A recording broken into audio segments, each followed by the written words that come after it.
Death in the Freezer by Tim Vickery.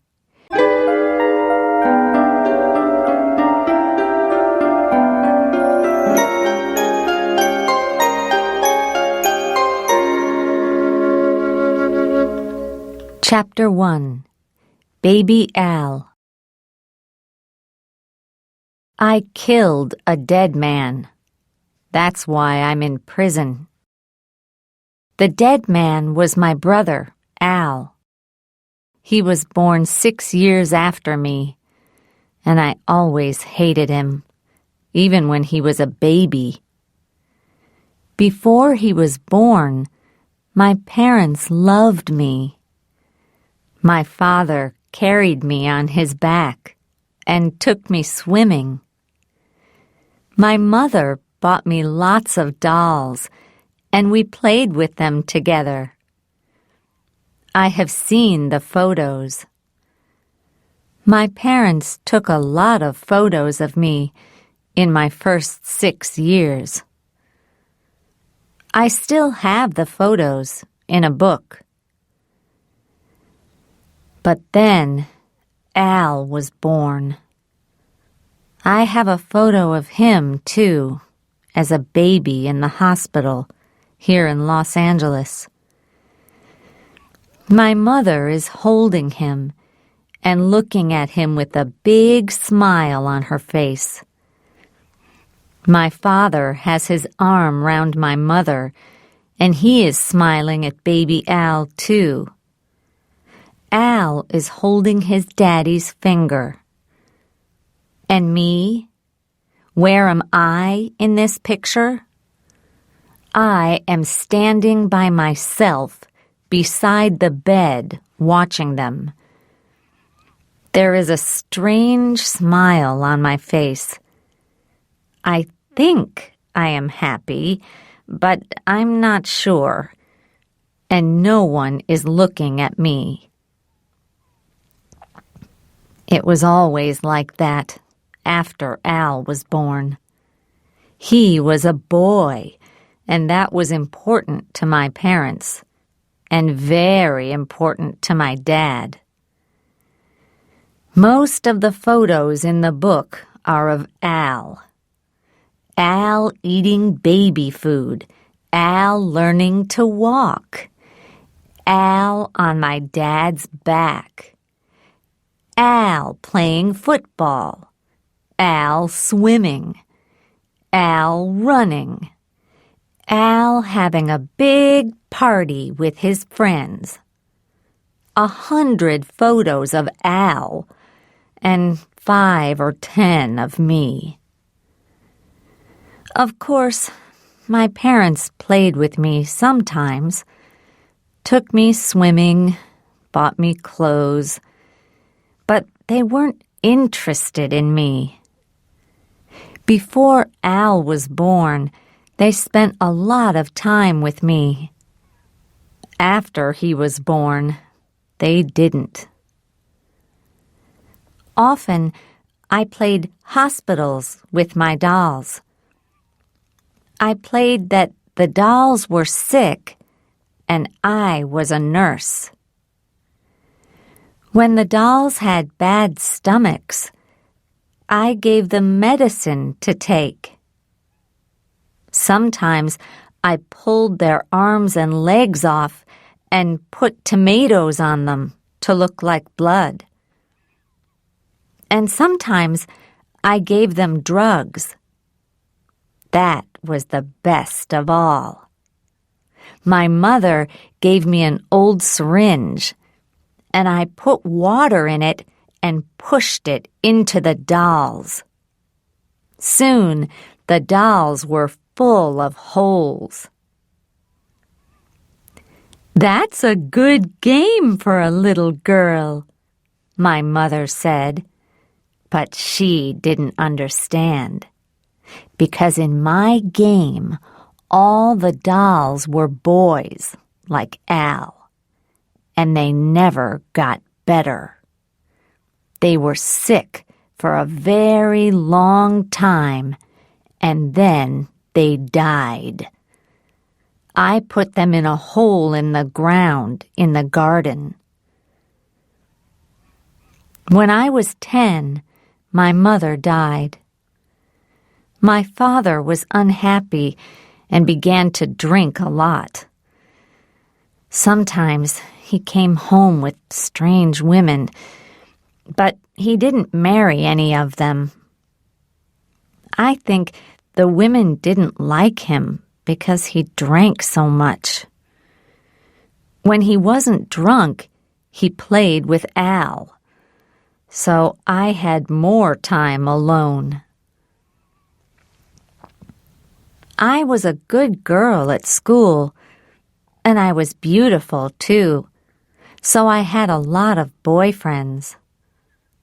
My father hated them. "You stay away from those boys, Ellen," he shouted. "It's not right. I don't want them in my house." "Why not, Dad?" I asked. "You bring your women here, don't you? Why can't I bring my boyfriends?" "Shut up, girl," he shouted. He was very angry. Sometimes he hit me, and once I had to go to the hospital. So what did Al do, you ask? Him? Nothing. He just watched and laughed and played football with Dad. Then I met John.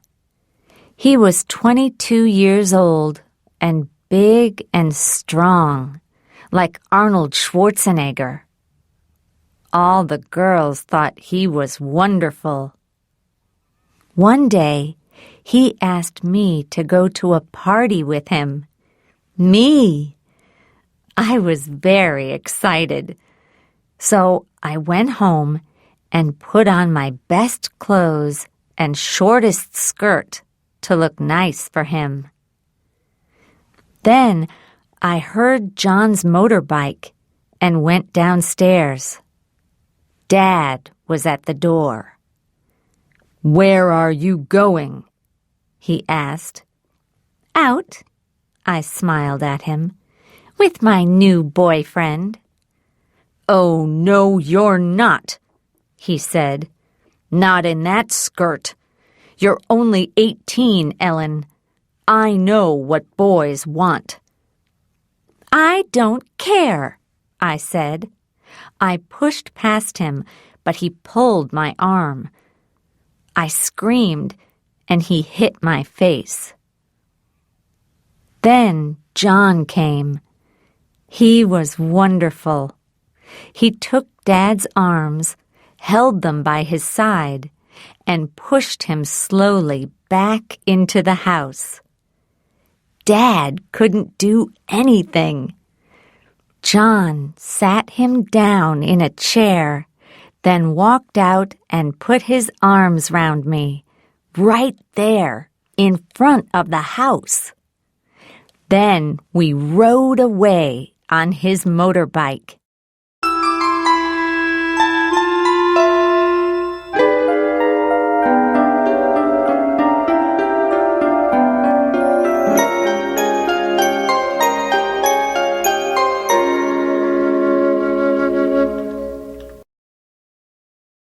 Chapter 2: Wild Boys.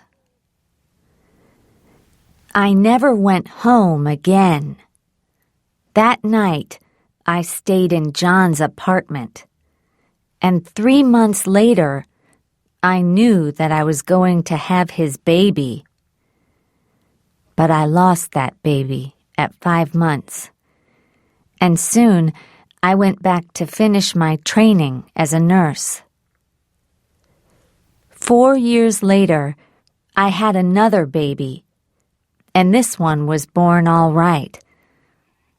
Now, I'm 29, and I have 3 small kids. But I'm not really happy. John is a good-looking man, a wonderful lover, but I'm not his only woman. I know he has 2 other girlfriends, and both of them have babies. Maybe there are more. Sometimes I don't see him for weeks, and then he comes back and smiles and tries to be nice to me, but I still get angry. He doesn't have a real job, and we have very little money. I work as a nurse in a hospital, but I don't get much for that. And I have to pay half of it to someone to look after my kids while I'm at work. Dad died 4 years ago. Al told me about it. Dad had a heart attack, he said. He was really angry about John, so he began running to try to get stronger, but he didn't stop drinking. Then one day, he drank half a bottle of whiskey, went for a run, came home, and fell down dead on the floor. Al laughed. How strange, I thought. Dad loved Al, but when he died, Al laughed. Perhaps men are just animals, really, not people like us. When Dad was dead, I saw Al more often. I didn't like him much, but he was my only family. Sometimes we went swimming together with the kids or out for a pizza. John didn't like me to talk to other men, but Al was okay because he was my brother. When Al was 18, he began a rock band, Wild Boys. He sang and played guitar. At first, they played in small restaurants, and then they made a record. Lots of people bought it. The band began to play in front of thousands of people. They made 3 more records and traveled all over the world. It was wonderful. By the time he was 20, my little brother Al was famous and rich. He was very, very rich. He bought a yellow Rolls-Royce, a Jaguar, a Porsche, and a house in the best part of Los Angeles with 15 bedrooms, a tennis court, a swimming pool, and a view over the sea. And he gave me our parents' house. That was nice, but it wasn't very nice. I mean, our parents' house is very old. It has 3 small bedrooms, a small garden, and is in a noisy, dirty street. It's better than my old apartment, but still.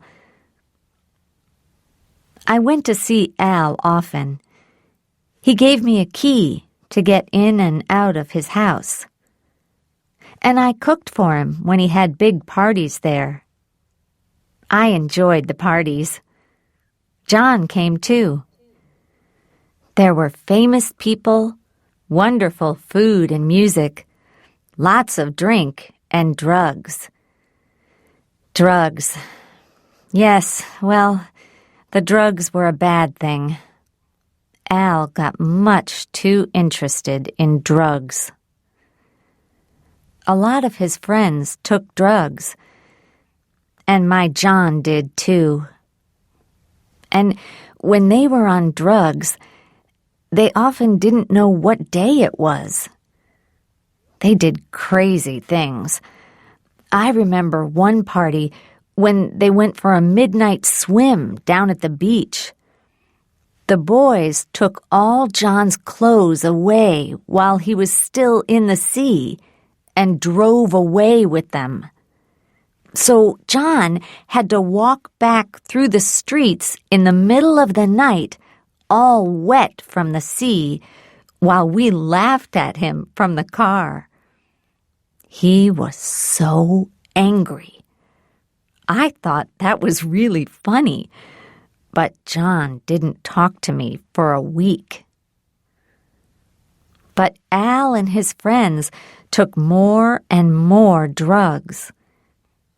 And the music began to get worse. Sometimes Al was still in bed at 4 o'clock in the afternoon. And when he did get up, he looked very sick. He was thin, his face was white, and he didn't want to eat anything.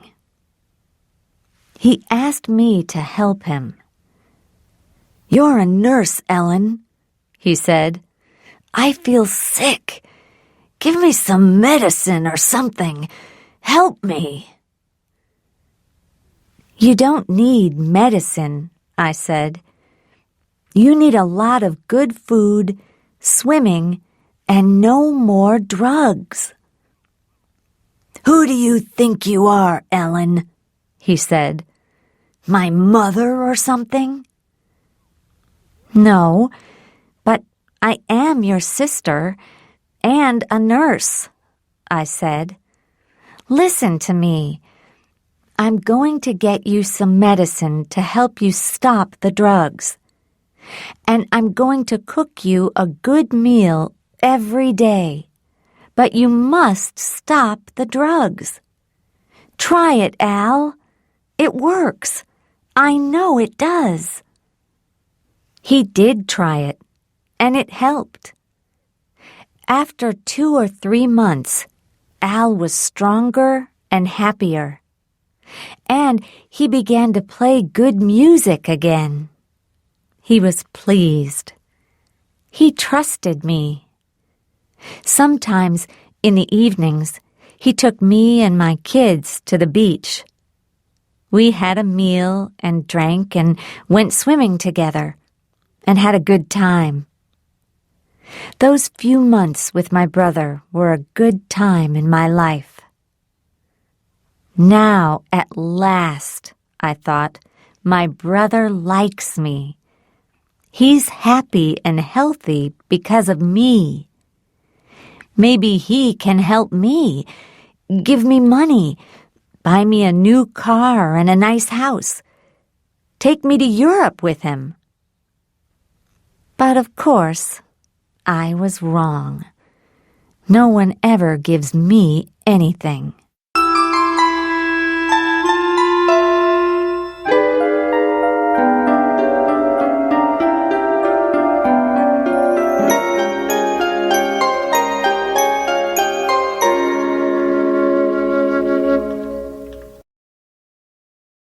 Chapter 3. The Tour. "I'm going away on a tour," Al said one day. "All around the USA and Europe to play music for 4 months.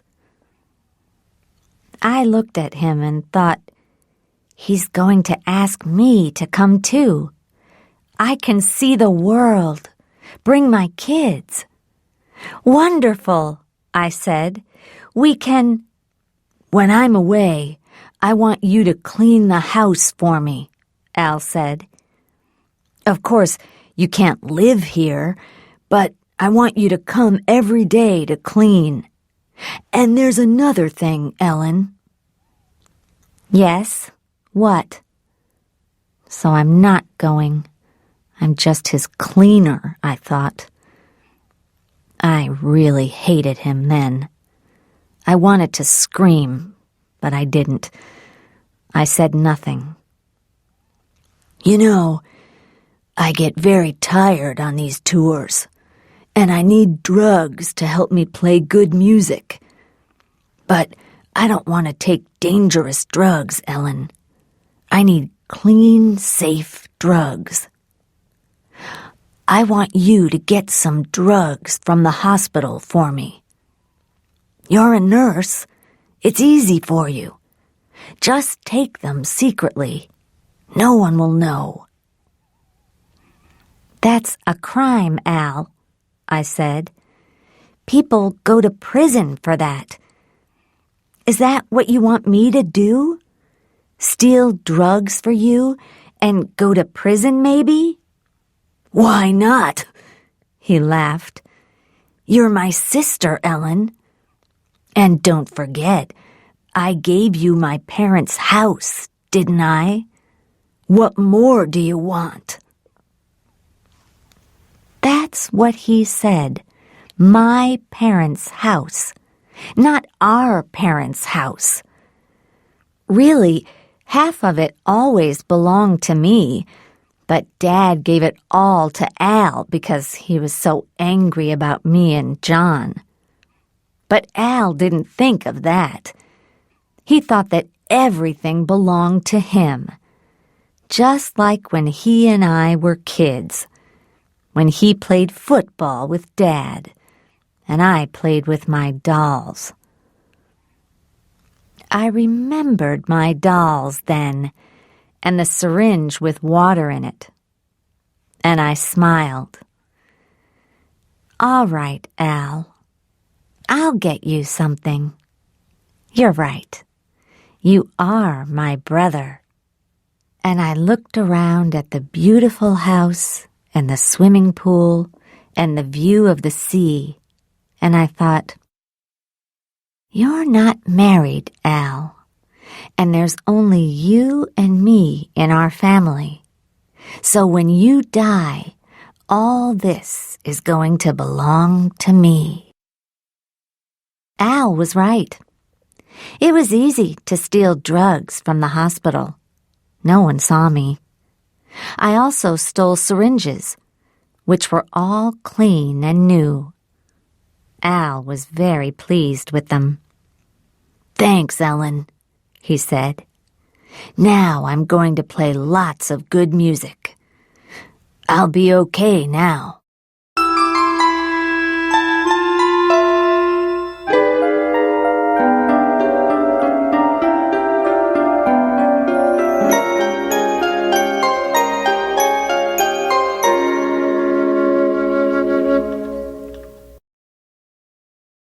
Chapter 4. The Futures. He went away for 4 months, and I cleaned his beautiful big house every day. But he didn't phone me once. And when he came back, he wasn't okay. He looked thin and white and sick. I tried to talk to him, but he didn't listen. I was just the cook and cleaning woman. He had a lot of new friends now, and some of these friends were very strange. I first met the Futures one night in November. There was a party at Al's house, and when I went there after work, I saw a big black car outside. It looked like a boring car, and when I went inside, I thought the people looked boring too. But that was only on the outside. Inside, they were as dangerous as wild animals. A businessman in a dark suit sat opposite Al, with a young woman on the arm of a chair beside him. The man was about 40 years old, with gray hair. The woman was much younger, about 24 maybe. She had long black hair and was wearing a blue dress. At first, I thought she was the man's daughter, but then Al said, "Hi, Ellen. Meet my new friends, Dan Future and his wife Linda. We met in New Mexico." There were about 10 other people there, talking and listening to music. We had 1 or 2 drinks, and Al and Linda went for a swim in the pool. I sat and watched the beautiful evening sun over the sea, and Dan Future sat beside me. We watched Al's thin body when he got slowly out of the pool, and Dan said, "Life's so very short, don't you think?" "What do you mean?" I asked. He smiled. He had beautiful white teeth. "My father died last year. He was 65. That's not much, is it? 65 years of life." "Well, maybe not," I said, "but think how many times the sun has gone down in the evenings. 10 billion times, maybe. 100 billion? 100 billion evenings as beautiful as this. But my father sat and watched maybe only a few hundred of them. We only live a short time, like birds, you know." "Yes, I see," I said. I looked at him surprised. Businessmen don't usually say things like that. But then businessmen didn't usually come to Al's parties. Dan Future's hair was beautifully cut. He had an expensive watch, nice clothes. He looked strong and healthy. Why did he want to talk about death? The only sick person in this house was Al. What did Dan Future know about that? He smiled again. "We don't have to die, you know. Soon, people are going to live 150 years, maybe more. You just need to have money, that's all. I told your brother about it in New Mexico, and he was very interested. Maybe you are, too." Oh, no, I thought. The man's crazy. Do you belong to one of these new churches?" I asked. No, I'm a scientist. I can tell you all about it if you like."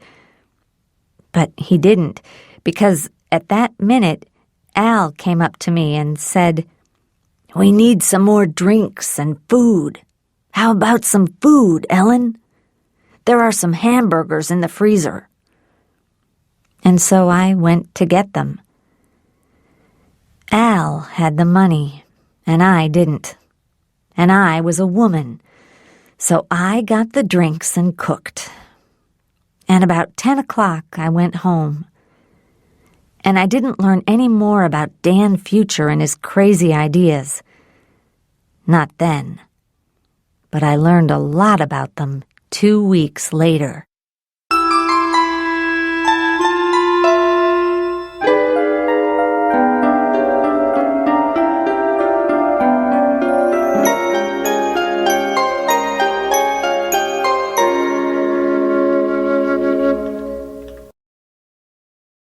Chapter 5.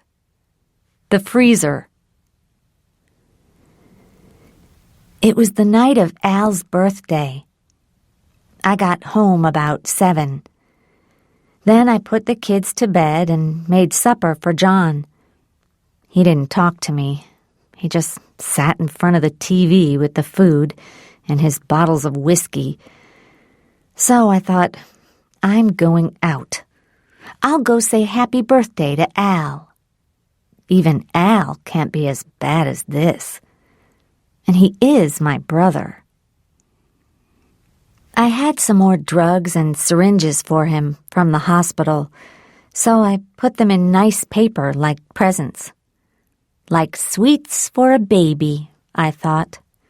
Al's just a big baby, really, with his music and a lot of expensive cars to play with.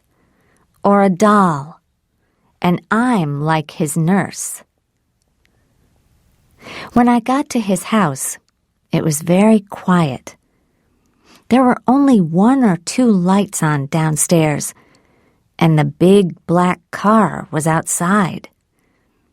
That's strange, I thought. It's Al's birthday. Why isn't there a party? I got out of my car and walked to the door. It was open. There was soft music in the big living room, but no lights were on. The moonlight came in through the windows, and I could see the moon in the water in the pool outside. "Al?" I called. "Al, where are you?" No answer. Just the music, quiet and very beautiful. I went to Al's room, but his bed was empty. All the rooms were empty. I came back to the living room, opened the door to the moonlit garden, and there, ah! I screamed and nearly fell down. Then I stood still and laughed. But nothing happened. I stopped laughing, and it was silent again. 2 people sat on the ground. They sat very still and held their hands and faces up to the moon. They didn't move or look at me. "Al?" I said. "Al, what are you doing?" But it wasn't Al. It was a man and a woman. The man's hair was silver in the moonlight, and the woman's hair was long and dark. Dan and Linda Future. They began to sing. It was a strange song, without words, and they sang for nearly 10 minutes. When they finished, I said in a loud voice, "Where is Al?" They looked at me then and got up. Both of them came to me and took my hands. "He's asleep," Dan said. "We have saved him." I took my hands away, afraid. "What do you mean?" I said. "What are you talking about?" "He was very sick," Dan said. "He had AIDS. You knew that, didn't you?" For a minute, I couldn't speak. I was afraid. I said, "No, of course I didn't. When did he get it?" "Who knows?" Dan said. "On tour, I think. He took drugs, didn't he? No one can cure AIDS. Not yet. But one day, someone's going to find a cure. So we helped him. He is safe now for hundreds of years. Isn't that good?" Linda took my hand again. "Come with me," she said. "Let's go and look." "But where—" "Don't be afraid. It's all right." She smiled. I saw her beautiful white teeth in the moonlight. Then she took me, like a child, into the house, through the living room, and down into the music room. The music room was in the ground under the house. Al liked to play very loud music all night, so he built the room down there to be quiet. It was a big room with one small window high up. It was never hot in the summer, nor cold in the winter. But now it was different. In the middle of the room, there was a big glass case. A cold blue light came from inside it. There was the noise of something large and quiet, like a big freezer. And inside the glass case, there was a body. Al's body. My brother. The body was lying on a bed of ice inside the case, with its head higher than its feet. It wore silver clothes, and its face was blue. "Oh, no! What's happened?" I said. "It's all right, Ellen," Linda Future said. "He isn't dead." "Not dead?" I said. "But he's frozen. He took a sleeping drug, and then we froze him. It is very, very cold in there. Minus 196 degrees Celsius. Nothing happens to bodies as cold as that. Nothing changes for hundreds of years, thousands of years maybe. That's what's going to happen to Al. He's going to stay there for 100 years, 200 years maybe. Then one day a doctor can wake him up and cure him. That's what our company does, you know." "Your company?" I said. "What do you mean?" "I'm sorry. Didn't Al tell you?" Dan Future said. He was in the room too now, with his hand on my back. He gave me a business card. It said, "Escape from Death, the Cryonics Company, Dan and Linda Future." "I don't understand," I said. "What's cryonics?" "It's the science of freezing people," he said. "That's what we do. We help people like your brother to stay alive for hundreds of years. Then, when the doctors can cure them, they wake up. And we look after their money and houses, too." "You do what?" I said. Suddenly, I was very, very angry. "You look after their money and houses?" "Yes," he smiled, and his beautiful teeth looked blue in the strange light from the freezer. He took a piece of paper out of his pocket. "It's all here, Ellen. Your brother wrote his name on this paper. It says that we must keep him here, frozen, in this room for 200 years. By then, there will be a cure for AIDS. For now, we will look after his money and his house. And when we are dead, our company will go on looking after them. Then they will be ready for him when he comes back to life." "But you killed him!" I screamed. My anger was terrible. "And now you're stealing his money, too, and his house. It belongs to me, not you." Dan Future laughed. "No, no, my dear. You don't understand.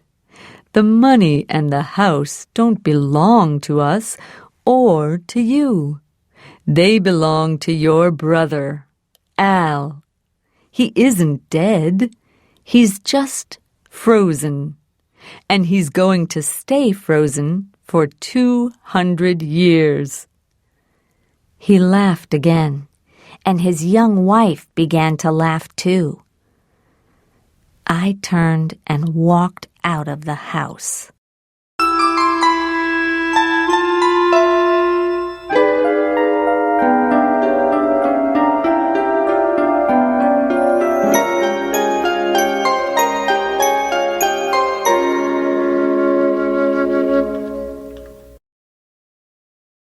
Chapter 6. The Key. Next day, the Futures sent me all the papers with Al's name on. I showed them to John. "You need a lawyer," he said. "These people are criminals." So I got a lawyer, but it didn't help. You need money for a good lawyer, and I had nothing. I went to the nearest lawyer's office, but the lawyer was unfriendly and unhelpful. "It costs $100 for half an hour, and you pay before we talk," he told me. When I gave him the $100, he took off his watch and put it on the table in front of him. He was a small man, with not much hair and a white, tired face. His eyes were cold and gray, like stones. When I told him my story, he said, "It's not possible."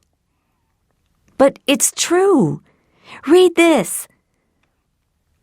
He read the papers slowly, then smiled and looked at his watch. "Well, this is very interesting," he said. "I agree. These people are criminals. But to get the house, we have to show that your brother is dead." "So, how can we do that?" "Well, we can ask scientists to say that cryonics doesn't work, but the Futures are going to have other scientists who say it does work. So we need a doctor to look at your brother's body and say he's dead. That's a better idea." I laughed. How can a doctor look at the body? It's frozen to minus 196 degrees Celsius. It's just a piece of ice. "Yes, well, that is difficult, Ms. Shore.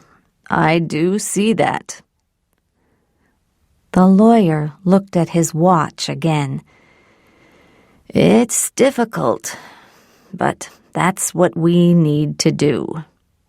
But," he looked at the papers again, "before we begin, I have to tell you that Dan Future's lawyer is one of the best in the country. Maybe I can win, and maybe I can't. But it's going to cost you a lot of money." "How much?" I asked. $50,000 at first. Maybe a lot more later. I stood up slowly. "Forget it," I said. I only had $300 in the bank, and there was no food in the house. I looked at the lawyer's old, tired face. I can't win, can I? Because I don't have any money.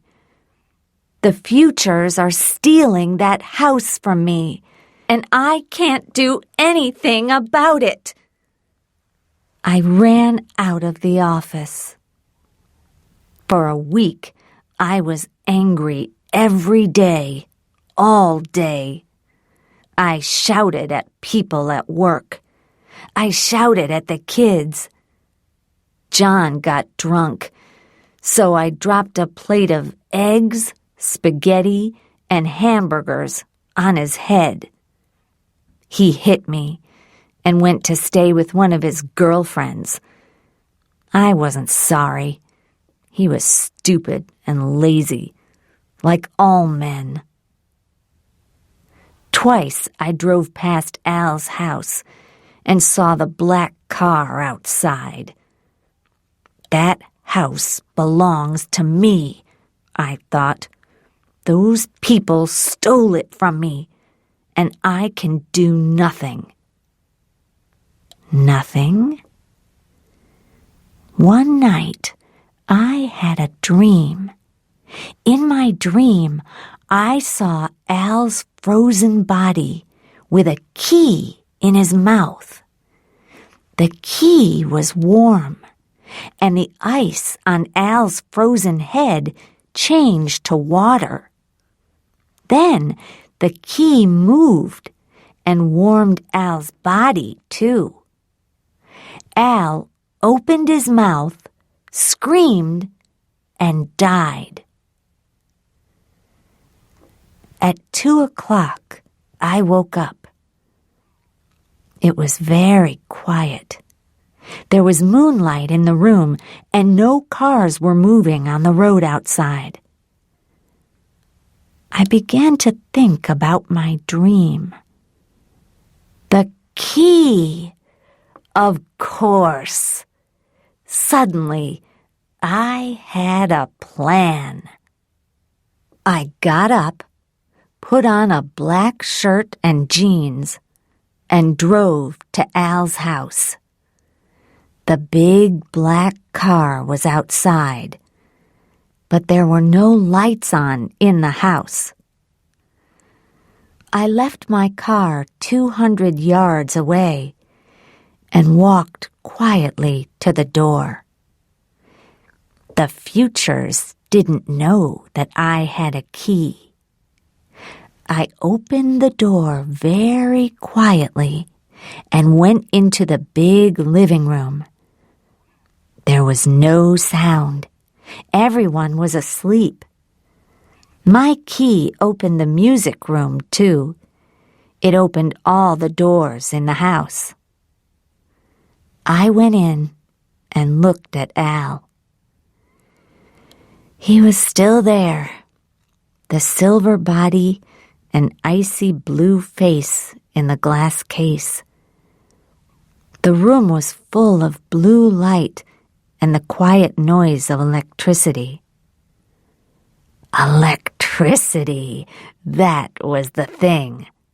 Al needed electricity in here for his music. And of course, the freezer needed a lot of electricity, too. Beside the freezer was a big electric switch.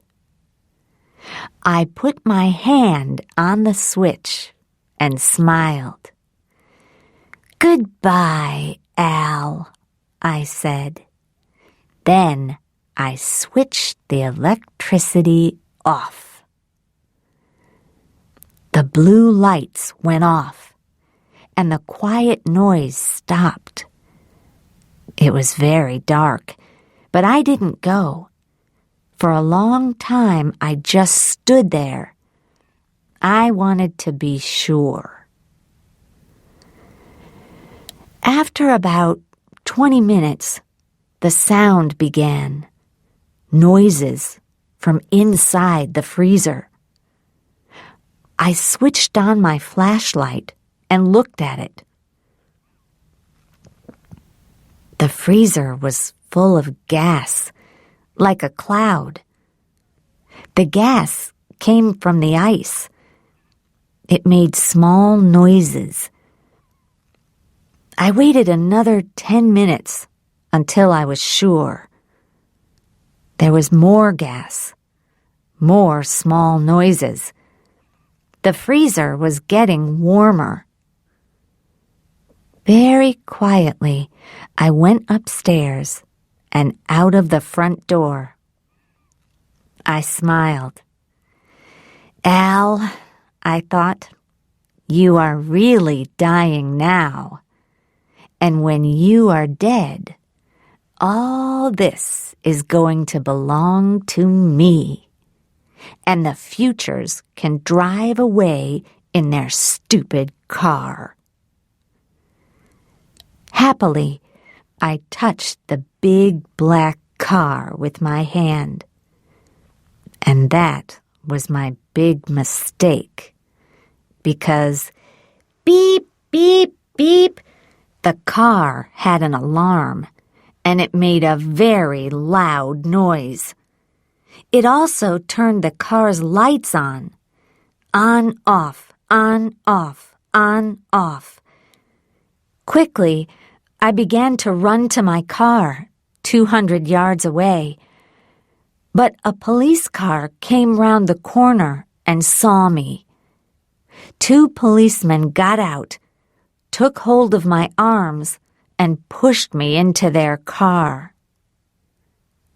"Okay, what's all this?" one man said. "Black clothes, 3 in the morning, car alarm. I think we've got a car thief, Pete." "Yeah." The other man touched my face with his hand. "A young woman, too. Okay, let's take her to the station."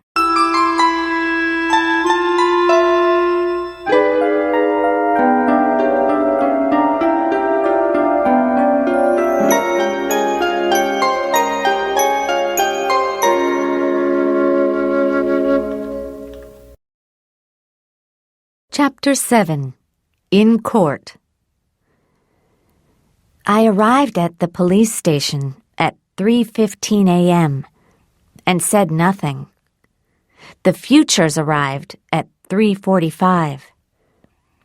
"It was our car," Dan said. "Someone tried to steal it." "Yeah, okay, sir," a policeman answered. "We've got the woman here." Then I said, "You stole my house, so I wanted to steal your car. That's okay, isn't it?" It wasn't true, but it gave me time. While we were all talking in the police station, Al was getting warmer every minute. So we talked angrily from 4 a.m. until 5. I loved it. Then the Futures had to write their story on 3 pieces of paper for the police. So it was after 6 o'clock when they went back to the house. And I was happy because I knew they were too late. By now, I thought, Al won't be frozen. He'll just be dead. Of course, they found out. At 8 o'clock, the Futures came back, and there was a lot of trouble. "Al's dead," they shouted. "You killed him. You switched off the freezer and killed your brother." I laughed. "Of course I didn't," I said. "He was dead already. I just saved you some electricity." That's why I'm here in court today. The police called me a murderer, and all the newspapers wrote about me. And so, of course, now I have not 1, but 2 really good lawyers. The lawyers are free because I have no money, but I am famous, and they want to be on TV. And because of my expensive lawyers, the police and the Futures look really stupid. "Al Shore was dead," my lawyers say again and again. "He was already dying of AIDS, and then he took a dangerous sleeping drug. Either he took the drug himself, or the Futures gave it to him. And then the Futures put him in a freezer and froze his body to minus 196 degrees Celsius. Nobody can stay alive when they're just a piece of ice. So the Futures are the murderers, not his sister Ellen. When she switched off the freezer, he was already dead. How can anybody kill a dead man? Every day, people write about this in the newspapers and talk about it on TV. Most people think I'm right and the Futures are wrong. Last week, a newspaper tried to give me $100,000 for my story. But my lawyers told me to wait. And this week, another newspaper tried to give me $200,000. This is the last week of the trial.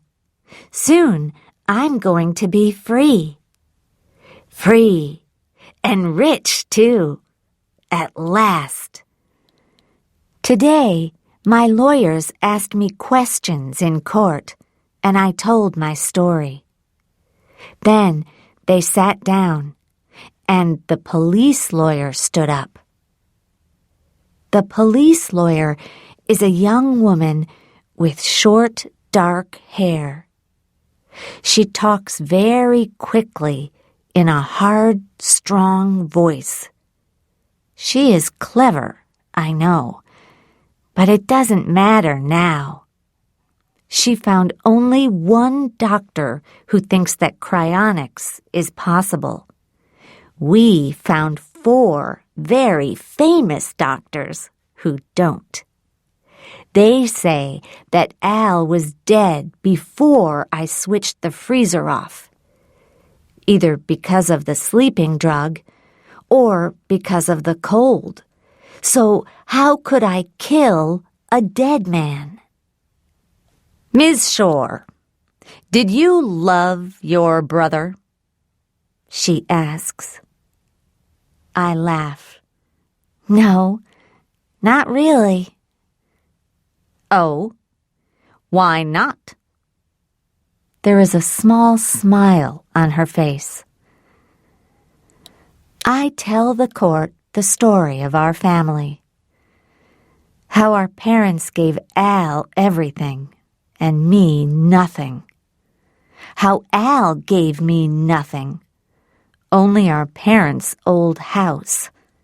How I cleaned his house for him and cooked at parties. How I helped him when he was sick, but he gave me nothing.